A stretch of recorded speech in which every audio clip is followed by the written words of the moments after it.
Tak, k dnešnímu utkání já si myslím, že obraz dnes bude daleko lépe vypovídat o tom, co se dělo na hřišti, než jakýkoliv zvuk. No, co na tom chcete komentovat?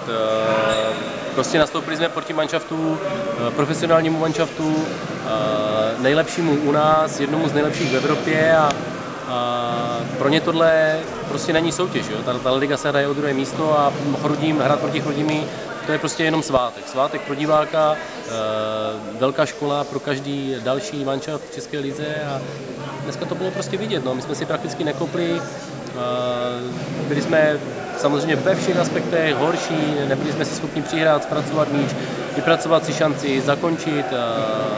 Když už teda jsme se náhodou do nějakého zakončení dostali, tak jsme se báli i to zakončení, prostě netrefovali jsme ani bránu, z 5 metrů netrefíme bránu.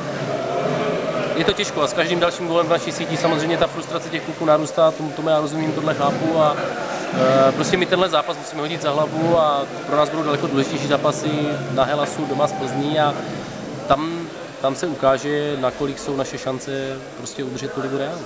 Protože dneska se jednoznačně projevilo, že patříme prostě do boje o záchranu. Jo? Jsme naprosto propadli z taktiky, nebyli jsme schopni splnit ani defenzivní úkoly,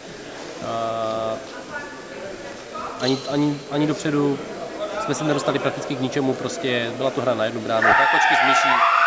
Tohle se komentuje špatně. Chrudimi nás prostě jednoznačně přehrála, byla to jenom otázka skóre.